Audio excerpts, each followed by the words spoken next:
ಶುಕ್ಲಾಂಬರಧರಂ ವಿಷ್ಣುಂ ಶಶಿವರ್ಣಂ ಚತುರ್ಭುಜಂ ಪ್ರಸನ್ನವದನಂ ಧ್ಯಾಯೇತ್ ಸರ್ವವಿಘ್ನೋಪಶಾಂತಯೇ ಸರ್ವವಿಘ್ನಪ್ರಶಮನಂ ಸರ್ವಸಿದ್ಧಿಕರಂ ಪರಂ ಸರ್ವಜೀವಪ್ರಣೇತಾರಂ ವಂದೇ ವಿಜಯದಂಬರಿಂ ಲಕ್ಷ್ಮೀನಾರಾಯಣಂ ವಂದೇ ತದ್ಭಕ್ತಪ್ರವರೋಹ್ಯಃ ಶ್ರೀಮದಾನಂದತೀರ್ಥಾಖ್ಯೋ ಗುರುಸ್ತಂಜನಮಾಮ್ಯಹಂ ವೇದೇ ರಾಮಾಯಣೇ ಚೈವ ಪುರಾಣೇ ಭಾರತೆ ಯಥಾ ಆದೌ ಅಂತ್ಯೇ ಚ ಮಧ್ಯೆ ಚ ವಿಷ್ಣುಃ ಸರ್ವತ್ರ ಗೀಯತೆ ರಮಾಪತಿಂ ಪೂರ್ಣಗುಣಂ ಮುಕುಂದಂ ವ್ಯಾಸಂ ಚ ವಿಜ್ಞಾನಸಹಸ್ರಭಾನುಂ ಪೂರ್ಣಪ್ರಬೋಧಂ ಚ ಸುತತ್ವದೀಪಂ ಕ್ರಮಾತ್ ಗುರುಶ್ಚ ಪ್ರಣಮಾಮಿ ಮೂರ್ಧ್ನಾ ಅಭ್ರಮಂ ಭಂಗರಹಿತಂ ಅಜಡಂ ವಿಮಲಂ ಸದಾ ಆನಂದತೀರ್ಥಮತುಲಂ ಭಜೆ ತಾಪತ್ರಯಾಪಹಂ ಮಿಥ್ಯಾ ಸಿದ್ಧಾಂತ ದುರ್ಧ್ವಾಂತ ವಿಧ್ವಂಸನ ವಿಚಕ್ಷಣಃ ಜಯತೀರ್ಥಾಖ್ಯತರ ನಿರ್ಭಾಸತಾನ್ನೋ ಹೃದಂಬರೆ ಅರ್ಥಿಕಲ್ಪಿತಕಲ್ಪೋಯಂ ಪ್ರತ್ಯರ್ಥಿಗತಿಕೇಸರಿ ವ್ಯಾಸತೀರ್ಥ ಗುರುರ್ಭೂಯಾದಸ್ಮದಿಷ್ಟಾತ್ ಸಿದ್ಧೇ ತಪೋ ವಿದ್ಯಾವಿರಕ್ತ್ಯಾದಿ ಸದ್ಗುಣೋಘಾಕರಾನಹಂ ವಾದಿರಾಜ ಗುರೂನ್ ವಂದೇ ಹಯಗ್ರೀವಪ್ರಯಾಶ್ರಯಾನ್ ಪೂಜ್ಯಾಯ ರಾಘವೇಂದ್ರಾಯ ಸತ್ಯಧರ್ಮರತಾಯ ಚ ಭಜತಾಂ ಕಲ್ಪವೃಕ್ಷಾಯ ನಮತಾಂ ಕಾಮಧೇನುವೇ ಶ್ರೀಗುರುಭ್ಯೋ ನಮಃ. ಧೃತರಾಷ್ಟ್ರೋವಾಚ ಧರ್ಮಕ್ಷೇತ್ರೇ ಕುರುಕ್ಷೇತ್ರೇ ಸಮವೇತಾಯುತ್ಸವಃ ಮಾಮಕಾಃ ಪಾಂಡವಾಶ್ಚೈವ ಕಿಮಕುರುವತ ಸಂಜಯ. ಅರ್ಜುನ ಉವಾಚ ಜಾಯಸಿ ಚೇತ್ ಕರ್ಮಣಸ್ತೆ ಮತಾ ಬುದ್ಧಿರ್ಜನಾರ್ದನ ತತ್ಕಿಂ ಕರ್ಮಣಿ ಘೋರೆ ಮಾಂ ನಿಯೋಜಯಸಿ ಕೇಶವ. ಮೂರನೇ ಅಧ್ಯಾಯದ ಪ್ರಾರಂಭ. ಅರ್ಜುನ ಶ್ರೀಕೃಷ್ಣನಲ್ಲಿ ಒಂದು ಪ್ರಶ್ನೆ ಮಾಡ್ತಾ ಇದ್ದಾನೆ. ಶ್ರೀಕೃಷ್ಣ ಎರಡನೇ ಅಧ್ಯಾಯದಲ್ಲಿ ಏನು ಹೇಳಿದ್ದಾನೆ ಅಂತಂದ್ರೆ, ನಿಷ್ಕಾಮ ಕರ್ಮ ಮಾಡಬೇಕು, ಕಾಮ್ಯ ಕರ್ಮ ಮಾಡಕೂಡದು, ನಿಷ್ಕಾಮ ಕರ್ಮ ಮಾಡಬೇಕು ಇಷ್ಟು ಹೇಳಿ ಯುದ್ಧ ಮಾಡು ಅಂತಲೂ ಹೇಳ್ತಾ ಇದ್ದಾನೆ. ಆ ಯುದ್ಧದ ಫಲ ಏನು ಅಂತ ಹಿಂದೆ ಹೇಳಿದ್ದಾನೆ. ಹತೋ ವಾ ಪ್ರಾಪ್ಸ್ಯಸಿ ಸ್ವರ್ಗಂ ಜಿತ್ವಾ ವಾ ಭೋಕ್ಷಸೆ ಮಹೀಂ. ನೀನು ಸತ್ತರೆ ಸ್ವರ್ಗ ಸಿಗ್ತದೆ, ಬದುಕಿದ್ರೆ ನಿನಗೆ ರಾಜ್ಯ ಸಿಗ್ತದೆ. ಈ ರಾಜ್ಯ ಸ್ವರ್ಗ ರೂಪವಾಗಿರತಕ್ಕಂಥ ಫಲ ಸಿಗ್ತದೆ. ಯುದ್ಧ ಮಾಡು. ಹಾಗಿದ್ರೆ ಯುದ್ಧಕ್ಕೆ ಫಲ ಏನು ಇದೆ? ಅದು ಕಾಮ್ಯ ಕರ್ಮ ಅಂತ ಆಯ್ತೋ ಇಲ್ವೋ? ಕಾಮ್ಯ ಕರ್ಮ ಮಾಡಬೇಡ, ನಿಷ್ಕಾಮ ಕರ್ಮ ಮಾಡು ಅಂತ ಹೇಳೋದು, ಕರ್ಮಕ್ಕಿಂತ ಜ್ಞಾನ ಶ್ರೇಷ್ಠ ಅಂತ ಅನ್ನೋದು. ಈಗ ಎಲ್ಲ ಬಿಟ್ಟು ಯುದ್ಧ ಮಾಡು ಅಂತ ಹೇಳ್ತಾ ಇರೋದು. ಇದು ಪರಸ್ಪರ ವಿರುದ್ಧವಾಗಿರತಕ್ಕಂಥ ಮಾತು ಹೇಳ್ತಾ ಇದೆಯಾ? ನನಗೊಂದು ಅರ್ಥ ಆಗ್ತಾ ಇಲ್ಲ. ಯಾಕೆ ಅಂತಂದ್ರೆ, ಈಗ ಕರ್ಮ, ಕಾಮ್ಯ ಕರ್ಮ ಮಾಡಿದರೆ ಏನಾಗ್ತದೆ? ಕಾಮ್ಯ ಕರ್ಮ ಮಾಡಿದರೆ ಅದರಿಂದ ಜ್ಞಾನ ಸಿಗುವುದಿಲ್ಲ. ಇಂದ್ರಿಯಗಳಿಗೆ ದಾಸರಾಗಿ ಬಿಡ್ತೇವೆ ನಾವು. ಇಂದ್ರಿಯಗಳಿಗೆ ದಾಸರಾಗಿ ಬಿಟ್ರೆ ಪರಮಾತ್ಮ ತತ್ವಜ್ಞಾನ ಬರೋದಿಲ್ಲ. ಫಲದಲ್ಲಿ ಆಸಕ್ತಿ ಬಂತು ಅಂತಂದ್ರೆ ಅದರಲ್ಲೇ ಕಾಮ್ಯ ಕರ್ಮದಲ್ಲೇನೆ ಬುದ್ಧಿ ಇಟ್ಬಿಟ್ರೆ ಪರಮಾತ್ಮನನ್ನು ಮರೆತು ಬಿಡ್ತೇವೆ ನಾವು. ನಿಷ್ಕಾಮ ಕರ್ಮ ಅಂದ್ರೆ ಏನು? ಪರಮಾತ್ಮನ ಸೇವೆಗಾಗಿ, ಪರಮಾತ್ಮನ ಉಪಾಸನಾ ರೂಪವಾಗಿ, ಅವನ ಸಂತೋಷಕ್ಕಾಗಿ ನಾನು ಕರ್ಮ ಮಾಡ್ತೇನೆ ಅಂತ ಅನುಸಂಧಾನದಿಂದ ಕರ್ಮ ಮಾಡಿದರೆ ಅದು ನಿಷ್ಕಾಮ ಕರ್ಮ. ಆವಾಗ ಏನಾಗ್ತದೆ? ನಿಷ್ಕಾಮ ಕರ್ಮ ಮಾಡಿದರೆ ಪರಮಾತ್ಮನ ನೆನಪು ಬರ್ತದೆ. ಅದಕ್ಕೆ ನಾವು ಯಾವುದೋ ಒಂದು ಕರ್ಮ ಮಾಡುವಾಗ ಲಕ್ಷ್ಮೀನಾರಾಯಣ ಪ್ರೇರಣೆಯ, ಲಕ್ಷ್ಮೀನಾರಾಯಣ ಪ್ರೀತ್ಯರ್ಥಂ ಸಂಕಲ್ಪ ಮಾಡ್ತೇವೆ. ಹಾಗೆ ಕೃಷ್ಣಾರ್ಪಣೆ ಬಿಡ್ತೇವೆ. ಅಂದರೆ ಪ್ರತಿಯೊಂದು ಕರ್ಮ ಅದು ಭಗವಂತನ ಪ್ರೀತಿಗೋಸ್ಕರ. ಆದಿಯಲ್ಲಿಯೂ ಅಂತ್ಯದಲ್ಲಿಯೂ ಪರಮಾತ್ಮನನ್ನು ನೆನೆಯುವುದರಿಂದ ನಡುವೆಯೂ ಕೂಡ ಪರಮಾತ್ಮನ ನೆನಪು ಉಳಿತದೆ. ನೆನಪು ಇಟ್ಕೋಬೇಕು ಅಂತೂ ನೆನಪು ಉಳಿತದೆ ಎಂಬ ಅಭಿಪ್ರಾಯದಿಂದ ನಿಷ್ಕಾಮ ಕರ್ಮ ಮಾಡಬೇಕು ಅಂತೇಳಿ ಹೇಳಿದ್ದು. ಕಾಮ್ಯ ಕರ್ಮ ಮಾಡಿಬಿಟ್ರೆ ಏನಾಗ್ತದೆ? ಜ್ಯೋತಿಷ್ಠೋಮೇನ ಸ್ವರ್ಗಕಾಮೋ ಯಜೇತ. ಜ್ಯೋತಿಷ್ಠೋಮೆಯಾಗಿ ಮಾಡಿಬಿಟ್ರೆ ಸ್ವರ್ಗ ಸಿಗ್ತದೆ. ಸ್ವರ್ಗಕ್ಕಾಗಿ ನಾನು ಕರ್ಮ ಮಾಡ್ತೇನೆ ಅಂತ ಸಂಕಲ್ಪ. ಹೀಗೆ ಸಂಕಲ್ಪ ಮಾಡಿ ನಾವು ಕರ್ಮ ಮಾಡಿಬಿಟ್ರೆ ಸ್ವರ್ಗದ್ದೇ ಆಲೋಚನೆ ಬರ್ತದೆ ಹೊರತು ಪರಮಾತ್ಮನ ಬಗ್ಗೆ ಆಲೋಚನೆಯೇ ಬರುವುದಿಲ್ಲ. ಹೀಗಾಗಿ ಕಾಮ್ಯ ಕರ್ಮ ಮಾಡಿಬಿಟ್ರೆ ಪರಮಾತ್ಮನ ಮರೆತು ಹೋಗ್ಬಿಡ್ತಾನೆ. ನಿಷ್ಕಾಮ ಕರ್ಮ ಮಾಡಿದರೆ ಪರಮಾತ್ಮನ ನೆನಪು ಬರ್ತದೆ. ಆದ್ದರಿಂದ ಕಾಮ್ಯ ಕರ್ಮ ಎಂಬುದು ಯಾವತ್ತೂ ಕೂಡ ಜ್ಞಾನಕ್ಕೆ ವಿರೋಧಿ. ಜ್ಞಾನ ಬರುವುದಿಲ್ಲ. ಪರಮಾತ್ಮನ ಮರವೇ ಉಂಟಾಗಿಬಿಡ್ತದೆ, ಜ್ಞಾನವೇ ಬರೋದಿಲ್ಲ. ಇನ್ನೊಂದು, ಈ ಕಾಮ್ಯ ಕರ್ಮ ಮಾಡುವಾಗ ಏನಾಗ್ತದೆ, ಕಾಮನ ಇರ್ತದೆ ನೋಡಿ. ಕಾಮನ ಇದ್ದಲ್ಲೆಲ್ಲ ಕಾಮಯೇಷ ಕ್ರೋಧಯೇಷ ರಜೋಗುಣ ಸಮುದ್ಭವ ಅಂತ, ಕಾಮದ ಬೆನ್ನ ಹಿಂದೆ ಕ್ರೋಧ ಬರ್ತದೆ. ಯಾವುದೋ ಒಂದು ನಾವು ಬಯಸ್ತೇವೆ, ಅದಾಗ್ಲಿಲ್ಲ, ಯಾರೋ ಅದಕ್ಕೆ ವಿರೋಧ ಮಾಡಿದ್ರು, ಏನೋ ಆಯ್ತು ಅಂತ ಕೋಪ ಬರ್ತದೆ. ಯಾರಿಗೋ ಇನ್ನೂ ಹೆಚ್ಚು ಏನೋ ಐಶ್ವರ್ಯ ಸಿಕ್ತು, ಫಲ ಸಿಕ್ಕಿತು ಅಂತಂದ್ರೆ ಮತ್ಸರ ಉಂಟಾಗ್ತದೆ. ಅದನ್ನು ನೋಡುವಾಗ ಹೊಟ್ಟೆ ಕಿಚ್ಚಿ ಉಂಟಾಗ್ತದೆ. ಕಾಮ, ಕ್ರೋಧ, ಲೋಭ, ಮೋಹ, ಮದ, ಮತ್ಸರ ಎಲ್ಲವೂ ಬೆನ್ನ ಹಿಂದೆ ಬರ್ತದೆ, ಕಾಮನದ ಹಿಂದೆ ಬಂದ್ಬಿಡ್ತದೆ. ಈಗ ಕಾಮ್ಯಕರ್ಮ ಮಾಡಿಬಿಟ್ರೆ ಕಾಮಕ್ರೋಧಾದಿಗಳಿಗೆ ನಾವು ವಶ ಆಗಿಬಿಡ್ತೀವಿ. ಬಹಳ ದೋಷ ಇದೆ, ಕಾಮ್ಯಕರ್ಮ ಮಾಡಬಾರದು. ಅದೆಲ್ಲ ಹಿಂದೆ ಹೇಳಿದ್ದಾರೆ. ಧ್ಯಾಯತೋ ವಿಷಯಾನ್ ಪುಂಸಃ ಸಂಗಸ್ತೇಷು ಉಪಯ ಜಾಯತೆ. ಆ ವಿಷಯನ್ನು ಧ್ಯಾನ ಮಾಡ್ತಾ ಇದ್ರೆ ಅದರಲ್ಲಿ ಆಸಕ್ತಿ ಬೆಳೀತದೆ. ಆಸಕ್ತಿ ಬಂದುಬಿಟ್ರೆ ನಾವು ಎಲ್ಲ ಮರೆತು ಬಿಡ್ತೇವೆ, ಭಗವಂತನನ್ನು ಮರೆತು ಬಿಡ್ತೇವೆ ನಾವು. ಎಲ್ಲ ಹಿಂದೆ ಹೇಳಿದ್ದಾರೆ. ಅದನ್ನ ಕಾಮ್ಯಕರ್ಮ ಮಾಡಿಬಿಟ್ರೆ ಅದು ಜ್ಞಾನಕ್ಕೆ ವಿರೋಧಿ ಆಗ್ತದೆ. ಮತ್ತೊಂದು, ಕಾಮ್ಯಕರ್ಮ ಸಾಮಾನ್ಯದಲ್ಲಿ ಈ ದೋಷ. ಯುದ್ಧ ಅಂತಂದ್ರೆ ಕೇಳಬೇಡಿ, ಅದರಲ್ಲಿ ಕಾಮಕ್ರೋಧಗಳು ಬಹಳ ಜಾಸ್ತಿ ಬರ್ತದೆ. ಯುದ್ಧ ಅಂತಂದ್ರೆ ಏನು? ಅದು ಒಬ್ಬನ ಎದುರುಗಡೆ ನಿಂತಿರ್ತಾನೆ, ಅವನೊಂದಿಗೆ ಯುದ್ಧ ಮಾಡಬೇಕು, ಅವನಿಗೆ ನಾನು ಗೆಲ್ಲಬೇಕು, ಅವನು ಸಾಯಬೇಕು. ಆದರೆ ಕೋಪ, ಕ್ರೋಧಗಳು ತುಂಬಾ ಬರ್ತದೆ, ಮಾತ್ಸರ್ಯ ಬರ್ತದೆ. ತನಗಿಂತ ಅವನು ಚೆನ್ನಾಗಿ ಯುದ್ಧ ಮಾಡಿದ ಅಂತಂದ್ರೆ ಮತ್ಸರ ಉಂಟಾಗ್ತದೆ. ಎಲ್ಲ ರೀತಿಯಿಂದ ಕಾಮಕ್ರೋಧಾದಿಗಳಿಗೆ ಒಳ್ಳೆಯ ಅವಕಾಶ ಯುದ್ಧ ಅಂತಂದ್ರೆ. ಯಾಕಪ್ಪ ಅದನ್ನು ಮಾಡಬೇಕು? ನೀನೇನು ಹೇಳೋದು? ಎಲ್ಲ ಕಾಮಕ್ರೋಧಗಳನ್ನು ಬಿಟ್ಟು ಬಿಡು, ಕಾಮನೆಯನ್ನು ಬಿಟ್ಟು ಬಿಡು, ಭಗವಂತನ ಉದ್ದೇಶವಾಗಿ ಉಪಾಸನಾ ರೂಪವಾಗಿ ಎಲ್ಲ ಕರ್ಮ ಮಾಡಬೇಕು ಅಂತ ಹೇಳತಕ್ಕಂಥವನು ಯುದ್ಧ ಮಾಡು ಅಂತ ಯಾಕೆ ಹೇಳ್ತಾ ಇದೆಯಾ? ಅದಕ್ಕಿಂತ ಈ ಶ್ರವಣ ಮನನ ನಿಧ್ಯಾಸನ ಮಾಡು, ಮೂಗು ಹಿಡ್ಕೊಂಡು ಪ್ರಾಣಾಯಾಮ ಮಾಡು, ಯೋಗಾಸನ ಮಾಡು, ಹಾಗೆ ಹೇಳಿಬಿಟ್ಟಿದ್ರೆ ಹೌದು ಅಂತ. ಯಾಕೆಂದ್ರೆ ಅದಕ್ಕೆ ಬೇರೆ ಫಲ ಇಲ್ಲ. ಏನು ಮೂಗು ಪ್ರಾಣಾಯಾಮ ಮಾಡಿದ್ದಕ್ಕೆ ನಿಮ್ಗೆ ಬೇರೆ ಏನು ಫಲ ಏನಿಲ್ಲ. ಪ್ರಾಣಾಯಾಮ ಯೋಗ ಆಸನ ಎಲ್ಲ ಮಾಡಿಬಿಟ್ರೆ ಧ್ಯಾನ ಮಾಡ್ಲಿಕ್ಕೆ ಬರ್ತದೆ. ಆಗ ಭಗವಂತನ ಜ್ಞಾನ ಬರ್ತದೆ, ಅಪರೋಕ್ಷ ಜ್ಞಾನ ಬರ್ತದೆ. ಇದೆಲ್ಲ ಅದು ನಿಷ್ಕಾಮ ಕರ್ಮ. ಅದು ಅದಕ್ಕೆ ಏನು ಕಾಮ್ಯ ಫಲ ಏನಿಲ್ಲ. ಕಾಮ್ಯ ಫಲ ಏನು ಇಲ್ಲದೆ ಇರತಕ್ಕಂಥದ್ದು, ನಿರಪಾಯ, ಯಾವುದೇ ಅಪಾಯ ಇಲ್ಲ ಅಂಥ ಒಂದು ಕರ್ಮ ಬಹಳ ಸುಲಭವಾಗಿ ಮಾಡ್ಲಿಕ್ಕೆ ಬರ್ತದೆ. ಈಗ ಪ್ರವಾಹದಲ್ಲಿ ನಾವು ಈಜುವಾಗ ಪ್ರವಾಹ ಹೋಗತಕ್ಕಂಥ ದಿಕ್ಕಿಗೆ ಸರಿಯಾಗಿ ಈಜುಕೊಂಡು ಹೋದರೆ ಬಹಳ ಸುಲಭ, ಏನು ಕಷ್ಟ ಏನಾಗುದಿಲ್ಲ. ಅದಕ್ಕೆ ಎದುರಾಗಿ ನಾವು ಈಜಲಿಕ್ಕೆ ತೊಡಗಿದರೆ ಬಹಳ ಕಷ್ಟ ಆಗುತ್ತೆ. ಸ್ವಲ್ಪ ಈಜಿದಾಗಲೇ ನಾವು ಸೋತೋಗ್ಬಿಡ್ತೇವೆ, ಬಹಳ ಕಷ್ಟ ಇದೆ. ಯುದ್ಧ ಅಂತಂದ್ರೆ ಅದು ಕಾಮನೆಗಳ ಪ್ರವಾಹ. ಅದಕ್ಕೆ ವಿರುದ್ಧವಾಗಿ ನಾವು ಏನು ಈಜಿಕೊಂಡು ಆ ಯುದ್ಧ ಕರ್ಮ ಮಾಡಬೇಕು ಅಂತಂದ್ರೆ ಬಹಳ ಕಷ್ಟ ಇದೆ. ಹಾಗಿರುವಾಗ ಇಂಥ ಕಷ್ಟಕರವಾಗಿರತಕ್ಕಂಥ ಯುದ್ಧವನ್ನು ನನಗೆ ಯಾಕೆ ಉಪದೇಶ ಮಾಡ್ತಾ ಇದೆಯಾ? ಸುಲಭವಾಗಿರತಕ್ಕಂಥ ಆ ಒಂದು ಶ್ರವಣ ಮನನ ಮುಂತಾಗಿರತಕ್ಕಂಥ ಜ್ಞಾನ ಕಾರ್ಯವನ್ನೇ ಯಾಕೆ ನನಗೆ ಉಪದೇಶ ಮಾಡಬಾರದು? ನೀನು ಹೇಳುವಾಗ ಎಲ್ಲ ವ್ಯತ್ಯಾಸ ಮಾಡಿಬಿಡ್ತೀಯ, ಒಂದ್ಸಲ ಹಾಗೆ ಹೇಳ್ತೀಯ, ಒಂದ್ಸಲ ಹೀಗೆ ಹೇಳ್ತೀಯ, ನನಗೆ ಸಂಶಯ ಬರ್ತದಲ್ಲ, ಯಾಕೆ ಹೀಗೆ ಮಾಡ್ತೀಯ? ಎಲ್ಲಾ ಶಾಸ್ತ್ರಗಳು ಕೂಡ ಶ್ರುತಿ ಸ್ಮೃತಿ ಹರೇ ರಾಜ್ಞೆ ಅಂತ. ಎಲ್ಲಾ ಶಾಸ್ತ್ರ ನೋಡಿ, ಯಾವುದೇ ಶಾಸ್ತ್ರ ನೋಡಿ ಸಂಶಯ ಬರುವ ಹಾಗೇ ಮಾತನಾಡ್ತಾರೆ, ಸ್ಪಷ್ಟವಾಗಿ ಎಲ್ಲೂ ಕೂಡ ಹೇಳುವುದಿಲ್ಲ ನೋಡಿ. ಅದೊಂದು ಸ್ವಾರಸ್ಯ.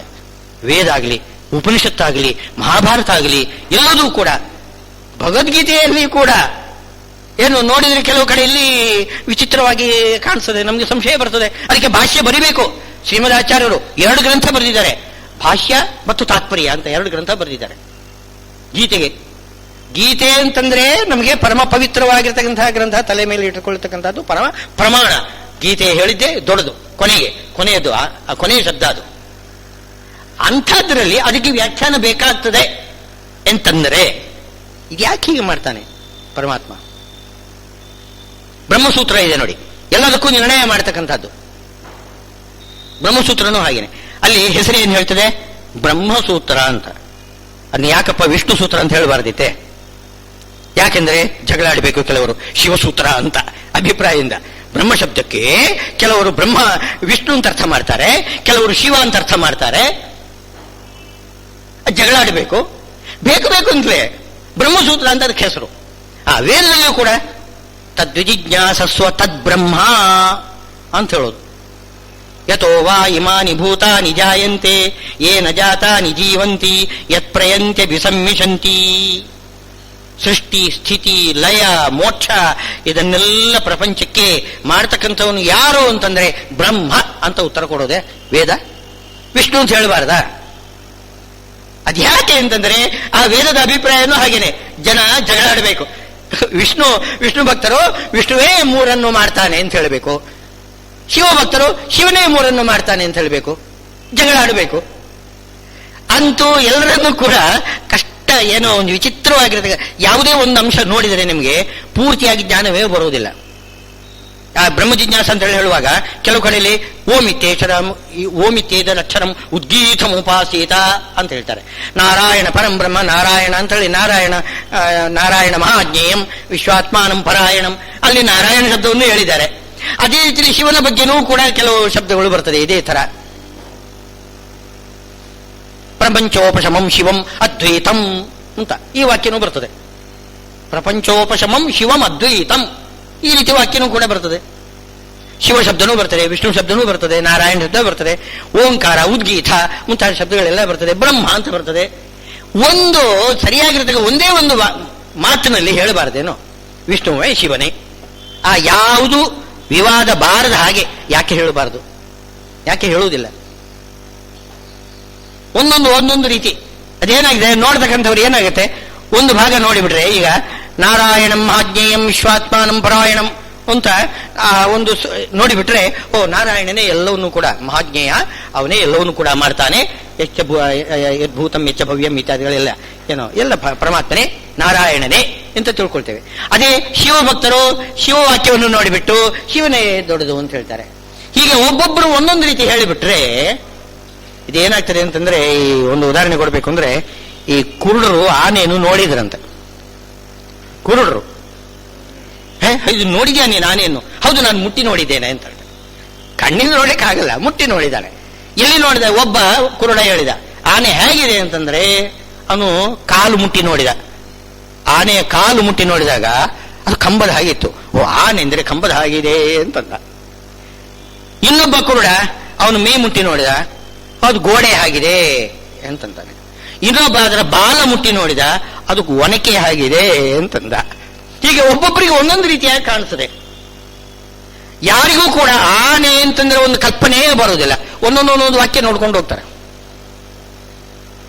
ಇದನ್ನು ಬ್ರಹ್ಮಸೂತ್ರದಲ್ಲಿ ಬೈದು ಬಿಟ್ಟಿದ್ದಾರೆ. ಹಾಗೆ ಮಾಡಬೇಡಿ. ತತ್ತು ಸಮನ್ವಯ ಮಾಡಬೇಕು. ಒಂದೊಂದು ವಾಕ್ಯವನ್ನು ಹಿಡ್ಕೊಂಡು ನೀವು ವಿಚಾರ ಮಾಡಬಾರದು. ಒಂದೊಂದು ವಾಕ್ಯ ಹೇಳಿ ಅರ್ಥ ಹೇಳಬಾರದು. ನೀವು ಆ ವಾಕ್ಯಕ್ಕೂ ಇನ್ನೊಂದು ವಾಕ್ಯಕ್ಕೂ ಏನು ಪರಸ್ಪರ ವಿರೋಧ ಇದೆಯೋ ಏನು ವಿಚಾರ ಮಾಡಿ ತೀರ್ಮಾನ ಮಾಡಬೇಕು. ಅದರ ತಾತ್ಪರ್ಯ ಏನು ತಿಳಿದುಕೊಳ್ಬೇಕು. ಯಾಕೆ ಇಷ್ಟೆಲ್ಲ ಕಷ್ಟ ಕೊಡ್ತಿದ್ದಾನೆ ಭಗವಂತ? ತತ್ವಜ್ಞಾನ ಇಷ್ಟು ಶ್ರೇಷ್ಠವಾಗಿರ್ತಕ್ಕಂಥದ್ದು, ಎಲ್ಲರಿಗೂ ಕೂಡ ಬಹಳ ಮೋಕ್ಷವನ್ನು ಕೊಡತಕ್ಕಂಥದ್ದು, ಮಹಾಸುಖವನ್ನು ಕೊಡತಕ್ಕಂಥದ್ದು. ಅಂಥ ಶ್ರೇಷ್ಠವಾಗಿರ್ತಕ್ಕಂತಹ ತತ್ವಜ್ಞಾನವನ್ನು ಹೇಳಲಿಕ್ಕೆ ಹೊರಟಿರೋದು. ವೇದಾದಿ ಸಕಲ ಸಚ್ಛಾಸ್ತ್ರಗಳು ಹೊರಡುವುದು ಯಾತಕ್ಕೋಸ್ಕರ? ಆದೌ ಅಂತೇಚ ಮಧ್ಯೇಚ ವಿಷ್ಣು ಸರ್ವತ್ರ ಗೀಯತೆ. ಸ್ಪಷ್ಟ ಹೇಳಬಾರ್ದ ವಿಷ್ಣುವೇ ಅಂತ ಯಾಕೆ ಹೇಳಬಾರದು? ಅದಕ್ಕೆ ಬೇರೆ ಬೇರೆ ಹೆಸರುಗಳೆಲ್ಲ ಯಾತಕ್ಕೆ ತಂದರು? ಹೀಗೆ ಪ್ರಶ್ನೆ ಬರ್ತದೆ. ಇದಕ್ಕೆ ಏನು ಉತ್ತರ ಅಂತಂದ್ರೆ, ಈ ತತ್ವಜ್ಞಾನ ಬಹಳ ಅಮೂಲ್ಯವಾಗಿರ್ತಕ್ಕಂಥದ್ದು. ಅದನ್ನು ಹೇಗೆ ಪಡಿಬೇಕು? ಶ್ರೋತವ್ಯೋ ಮಂತವ್ಯೋ ನಿಧಿಧ್ಯಾಸಿತವ್ಯ. ಕೇವಲ ಕೇಳಿಬಿಟ್ಟು ಸುಮ್ಮನೆ ಇರಬಾರದು. ಇದು ನಮ್ಮ ಭಾರತೀಯ ತತ್ವಶಾಸ್ತ್ರದ ಒಂದು ವೈಶಿಷ್ಟ್ಯ. ಇದು ಉಳಿದವರೆಲ್ಲ ಹಾಗೇನಿಲ್ಲ. ಅವರು ನಾವು ಏನ್ ಮಾಡ್ತೇವೆ ಅಂತಂದ್ರೆ, ಯಾವುದೇ ಒಂದು ಪವಿತ್ರವಾಗಿರತಕ್ಕಂತಹ ಗ್ರಂಥ ಓದಿದ್ರೆ ಸುಮ್ಮನೆ ಓದಿ ಬಿಡುವುದಿಲ್ಲ, ಅದರ ಮೇಲೆ ಪ್ರಶ್ನೆ ಹಾಕ್ತೀವಿ, ಅದರ ಮೇಲೆ ವಿಚಾರ ಮಾಡ್ತೀವಿ. ಮನನ ಅಂತಿದೆ. ಶ್ರವಣಾನಂತರದಲ್ಲಿ ಮನನ ಮಾಡಬೇಕು. ಮನನ ಮಾಡಿ ವಿಚಾರ ಮಾಡಿ ತರ್ಕ ಪ್ರತಿತರ್ಕ ಎಲ್ಲ ಮಾಡಿ ಅವಚ್ಛಿನ್ನ ಇತ್ಯಾದಿ ಶಬ್ದಗಳನ್ನೆಲ್ಲ ಸೇರಿಸಿ ತಾರ್ಕಿಕ ಶೈಲಿಯಿಂದ ಚೆನ್ನಾಗಿ ಶಾಸ್ತ್ರಾರ್ಥ ವಾಕ್ಯಾರ್ಥ ಮಾಡಿ ತೀರ್ಮಾನ ಮಾಡಿ ಆಮೇಲೆ ಧ್ಯಾನ ಮಾಡಬೇಕು. ಅದು ವೇದ ವಿಧಿಯೇ ಆಗಿದೆ. ಕಾರಣ ಏನು ಅಂತಂದ್ರೆ, ಎಲ್ಲರೂ ತತ್ವಜ್ಞಾನಕ್ಕೆ ಯೋಗ್ಯರಿರುವುದಿಲ್ಲ. ತತ್ವಜ್ಞಾನಕ್ಕೆ ಯಾರು ಯೋಗ್ಯರಿದ್ದಾರೆ ಅವರು ಪ್ರಯತ್ನ ಪಟ್ಟು ವಿಚಾರ ಮಾಡ್ತಾರೆ. ಯೋಗ್ಯತೆ ಉಳ್ಳವರು. ಯೋಗ್ಯತೆ ಇಲ್ಲದಿದ್ದವರು ಅಲ್ಲಲ್ಲಿ ಕೆಲವು ವಾಕ್ಯಗಳು ತಮಗೆ ಯಾವುದು ಬೇಕೋ ಅದನ್ನು ತಗೊಂಡ್ಬಿಡ್ತಾರೆ. ಇಂದ್ರ ವಿರೋಚನ ಇಬ್ರು ಶಿಷ್ಯರು ಬ್ರಹ್ಮದೇವರಿಗೆ. ಬ್ರಹ್ಮದೇವರು ಉಪದೇಶ ಕೊಟ್ಟರಂತೆ. ಪರಮಾತ್ಮ ಎಲ್ಲಿದ್ದಾನೆ? ಕಣ್ಣೊಳಗಿದ್ದಾನೆ ಅಂತ. ಅಸಂಗೋಚ್ಯಯಂ ಪುರುಷ. ಅಸಂಗ. ಈ ಕಣ್ಣಿನ ಒಂದು ವಿಶೇಷ ವೈಶಿಷ್ಟ್ಯ ಏನು ಅಂತಂದ್ರೆ, ಅದರಲ್ಲಿ ಯಾವುದೇ ಒಂದು ಧೂಳು ಕೊಳೆ ಯಾವುದು ಬಿದ್ದರೂ ಕೂಡ ಒಂದು ಕ್ಷಣದಲ್ಲಿ ಆ ಕಣ್ಣೀರು ತೊಳೆದು ಬಿಡ್ತದೆ. ಕಣ್ಣು ಯಾವತ್ತೂ ಕ್ಲೀನ್ ಆಗಿರ್ತದೆ ನೋಡಿ. ನಮ್ಮ ಶರೀರದಲ್ಲಿ ನೀವು ಯಾವುದೇ ಭಾಗ ನೀವು ತೊಳೆದು ಶುದ್ಧಿ ಮಾಡಬೇಕು. ಈ ಕಣ್ಣಿನ ಆ ಇದುಂಟಲ್ಲ, ಏನೋ ಕನೀನಿಕ ಏನಿದೆ, ಅದನ್ನು ನೀವು ತೊಳೆಯಬೇಕಾಗಿಲ್ಲ, ಅದೇ ತೊಳೆದು ಬಿಡ್ತದೆ. ಯಾವತ್ತೂ ಶುದ್ಧ, ಅಸಂಗ, ಯಾವುದರ ಸಂಗನೂ ಕೂಡ ಇಲ್ಲ. ಕಾರಣ ಏನು ಅಂತಂದ್ರೆ ಅಲ್ಲಿ ಪರಮಾತ್ಮನ ವಿಶೇಷ ಸನ್ನಿಧಾನ ಇದೆ. ಯಾಕೆಂದ್ರೆ ಪರಮಾತ್ಮ ಅಸಂಗ. ಪರಮಾತ್ಮನಿಗೆ ಯಾವುದೇ ದೋಷ ಸಂಗ ಇಲ್ಲ. ಅಸಂಗನಾದ ಪರಮಾತ್ಮ ಕಣ್ಣಿನಲ್ಲಿ ಇದ್ದಾನೆ. ಈ ರೀತಿ ಬ್ರಹ್ಮದೇವರು ಉಪದೇಶ ಕೊಡ್ತಾರೆ. ಅದು ಅರ್ಥ ಆಗಿಲ್ಲ ವಿರೋಚನನಿಗೆ. ವಿರೋಚನ ಅಯೋಗ್ಯ, ಇಂದ್ರ ಯೋಗ್ಯ. ಇಂದ್ರ ಅರ್ಥ ಮಾಡಿದ, ಹೀಗೆ ಅರ್ಥ ಮಾಡಿಕೊಂಡ. ಅಸಂಗನಾಗಿರತಕ್ಕಂತಹ ಭಗವಂತ ಕಣ್ಣಲ್ಲಿ ಇರುವುದರಿಂದ ಕಣ್ಣಿಗೆ ಅಂಥ ಒಂದು ಶಕ್ತಿ ಬಂತು. ಪರಮಾತ್ಮನಲ್ಲಿ ಯಾವ ಶಕ್ತಿ ತನ್ನ ಶಕ್ತಿಯನ್ನು ವ್ಯಕ್ತ ಮಾಡ್ತಾನೆ, ಎಲ್ಲಿ ಯಾವ ಶಕ್ತಿ ವ್ಯಕ್ತ ಮಾಡ್ತಾನೋ ಆ ಶಕ್ತಿ ಆ ಪದಾರ್ಥದಲ್ಲಿ ಇರ್ತದೆ. ಯದಾದಿತ್ಯಗತಂ ತೇಜೋ ಜಗದ್ಭಾಸಯತೆ ಅಖಿಲಂ. ಪರಮಾತ್ಮ ಸೂರ್ಯಮಂಡಲದಲ್ಲಿದ್ದು ಒಳ್ಳೆ ಪ್ರಕಾಶ ಶಕ್ತಿಯನ್ನು ವ್ಯಕ್ತ ಮಾಡ್ತಾನೆ. ಅದೇ ಗಾಳಿಯಲ್ಲಿ ಒಳ್ಳೆ ತಂಪಾಗಿ ಬೀಳತಕ್ಕಂತಹ ಗಾಳಿಯಲ್ಲಿ ಆ ಶೈತ್ಯವನ್ನು ವ್ಯಕ್ತ ಮಾಡ್ತಾನೆ. ನೀರಿನಲ್ಲಿ ಒಳ್ಳೆ ಶೈತ್ಯವನ್ನು ವ್ಯಕ್ತ ಮಾಡ್ತಾನೆ. ಎಲ್ಲೆಲ್ಲಿ ಯಾವ ಗುಣವನ್ನು ಅವನು ವ್ಯಕ್ತ ಮಾಡ್ತಾನೋ ಆ ಗುಣ ಅಲ್ಲಿ ಕಾಣಿಸ್ತದೆ. ಪರಮಾತ್ಮ ಎಲ್ಲೆಲ್ಲಿ ಇರ್ತಾನೋ ಆ ಗುಣ ಅಲ್ಲಿರ್ತದೆ. ಹಾಗೆ ಪರಮಾತ್ಮ ಏನು ತನ್ನ ಅಸಂಗತ್ವ ಒಂದು ಶಕ್ತಿ ಒಂದು ಇದೆಯಲ್ಲ, ಅದನ್ನು ಕಣ್ಣಿನಲ್ಲಿದ್ದು ವ್ಯಕ್ತ ಮಾಡ್ತಾನೆ. ಅದನ್ನ ಕಣ್ಣಿನಲ್ಲಿ ಆ ಶಕ್ತಿ ಇದೆ. ಇದು ಅರ್ಥ ಮಾಡ್ಕೊಂಡ ದೇವೇಂದ್ರ. ವಿರೋಚನ ಏನು ಅರ್ಥ ಮಾಡಿದ ನೋಡಿ, ಅವನು ಏನ್ ಬೇಕಾಗಿದೆ, ನಾನೇ ದೇವರು ಅಂತ ಅನ್ಬೇಕಾಗಿತ್ತು ಅವನಿಗೆ. ನಾನೇ ದೇವರು ಅಂತ. ಹಿರಣ್ಯಕಶಿಪು ಕೇಳಲಿಲ್ವೇ, ಕ್ವಾಸ್ತಿ ಮದನ್ಯೋ ಜಗತಿ ಈಶ್ವರ. ಹಿರಣ್ಯಕಶಿಪು ಹೇಳೋದು, ನನಗಿಂತ ಬೇರೆ ದೇವರು ಯಾರಿದ್ದಾರೆ, ನಾನೇ ದೇವರು ಅಂತಂತಾನು. ಅವನು ಅದಕ್ಕೆ ಸರಿಯಾಗಿ ಏನ್ ಮಾಡಿದ, ಆ ಇಂದ್ರ ಹತ್ತಿರದಲ್ಲಿ ಕೂತಿದ್ದಾನೆ ಜೊತೆಗೆ. ಇಂದ್ರನ ಕಣ್ಣಲ್ಲಿ ಕಣ್ಣಿಟ್ಟು ನೋಡ್ತಾನೆ. ನೋಡಿದ್ರೆ ಇವನ ಪ್ರತಿಬಿಂಬ ಅವನ ಕಣ್ಣಲ್ಲಿ ಬೀಳ್ತದೆ. ಆವಾಗ ಪ್ರತಿಬಿಂಬ ಬಿಂಬ ಪ್ರತಿಬಿಂಬಗಳಿಗೆ ಐಕ್ಯ ಇದೆ ಅಂತ ತಾನೇ ಕಾಣಿಸು ತಾನೇ ಅಲ್ಲಿ. ಈಗ ಕನ್ನಡಿ ಹಿಡಿದು ನೋಡಿದರೆ ಇನ್ಯಾರಾದ್ರೂ ಕಾಣಿಸ್ತಾರೆ ಏನೋ, ನಾನೇ ಕಾಣಿಸು ತಾನೆ ಕನ್ನಡಿಯಲ್ಲಿ. ಹಾಗೆ ಆ ಇಂದ್ರನ ಕಣ್ಣಿನಲ್ಲಿ ವಿರೋಚನನ ಪ್ರತಿಬಿಂಬವಿದ್ದಾಗ ಅವನು ಹೀಗೆ ನೋಡ್ತಾನೆ, ಓ ನಾನೇ ಇದ್ದೇನೆ. ಹಾಗಿದ್ರೆ ಕಣ್ಣಲ್ಲಿ ಇರೋದು ಯಾರು ಅಂದ್ರೆ ಪರಮಾತ್ಮ, ಯಾರು ಅಂದ್ರೆ ನಾನೇ. ಅರ್ಥ ಮಾಡ್ಕೊಂಡ್ಬಿಟ್ಟ. ಇದು ಉಪನಿಷತ್ತಿನಲ್ಲಿ ಇದೆ. ಇದು ಛಾಂದೋಗ್ಯ ಉಪನಿಷತ್ತಿನಲ್ಲಿ ಇದು ಕಥೆ ಹೇಳಿದ್ದಾರೆ. ಅವರವರಿಗೆ ಯೋಗ್ಯವಾಗಿರ್ತಕ್ಕಂಥದ್ದನ್ನು ಅವರವರು ತಗೊಳ್ತಾರೆ. ಅದಕ್ಕೋಸ್ಕರ ಈ ಇಂದ್ರ ಹಾಗೆ ಮಾಡಿಲ್ಲ, ಆಲೋಚನೆ ಮಾಡಿದ ಅಂತೆ. ಇಲ್ಲಿ ಸ್ಪಷ್ಟವಾಗಿದೆ, ಉಪನಿಷತ್ತಿನಲ್ಲೇ ಇದೆ. ಇಂದ್ರ ಹಾಗೇನಾಗ್ಲಿ ಸಾಧ್ಯನೇ ಇಲ್ಲಪ್ಪ, ನಾನೇ ಅಂತ ಹೇಳಿಕೆ ಬರ್ಲಿಕ್ಕಿಲ್ಲ, ಅದು ಪರಮಾತ್ಮ ಬೇರೆನೇ ಇದ್ದಾನೆ. ಆಲೋಚನೆ ಮಾಡಿ ಅವನು ತಿಳ್ಕೊಳ್ತಾನೆ. ಹೀಗೆ ಪ್ರತಿಯೊಬ್ಬರೂ ಕೂಡ ಶಾಸ್ತ್ರವನ್ನು ಸುಮ್ಮನೆ ಕೇಳಿ ಬಿಡಬಾರದು, ವಿಚಾರ ಮಾಡಬೇಕು. ವಿಚಾರ ಮಾಡಿಯೇ ನಿರ್ಣಯ ಮಾಡ್ಕೋಬೇಕು. ತನಗೆ ತೃಪ್ತಿಯಾಗುವಷ್ಟು ತನಕ ಬಿಡಬಾರದು ಯಾವುದೇ ವಿಷಯ. ಕೇಳಿದ್ದನ್ನು ಹಾಗೆ ಬಿಟ್ಟುಬಿಡೋದಲ್ಲ. ಅದಕ್ಕೋಸ್ಕರ ಬೇಕು ಅಂತಲೇ ಸ್ವಲ್ಪ ವ್ಯಾಮಿಶ್ರೇಣಿ ವಾಕ್ಯೇನ, ಸ್ವಲ್ಪ ಏನೋ ಒಂಥರ ಆಗ ಒಂಥರ ಈಗ ಒಂಥರ ಈ ತರ ಮಾತನಾಡ್ತಾ ಇರತಕ್ಕಂಥದ್ದು ಅದು ಭಗವಂತ ಶ್ರೀಕೃಷ್ಣ ಮಾಡ್ತಾ ಇದ್ದಾನೆ. ಆಮೇಲೆ ಅರ್ಜುನ ಪ್ರಶ್ನೆ ಮಾಡ್ತಾನೆ, ಆಗ ಉತ್ತರ ಕೊಡ್ತಾನೆ. ನೀನು ಪ್ರಶ್ನೆ ಮಾಡು, ಅದಕ್ಕೋಸ್ಕರನೇ ನಾನು ಆ ರೀತಿ ಹೇಳಿದ್ದೇನೆ, ಈಗ ನಾನು ಉತ್ತರ ಕೊಡ್ತೇನೆ ಅಂತಾನೆ ಭಗವಂತ. ಏನು ಉತ್ತರ ಕೊಡ್ತಾನೆ? ಲೋಕೇಸ್ಮಿನ್ ದ್ವಿವಿಧ ನಿಷ್ಠಾ ಪುರಾ ಪ್ರೋಕ್ತ ಮಯಾನಘ. ಈ ನಿಷ್ಠ, ಭಗವಂತನ ಜ್ಞಾನ ಸಂಪಾದನೆ ಮಾಡಲಿಕ್ಕೆ ಎರಡು ಮಾರ್ಗ ಇದೆ. ಜ್ಞಾನ ಸಂಪಾದನೆ ಮಾಡುವ ಕ್ರಮ ಎರಡು ರೀತಿ ಇದೆ. ಅದರಲ್ಲಿ ಒಂದು ಜ್ಞಾನಯೋಗ. ಇನ್ನೊಂದು ಕರ್ಮಯೋಗ.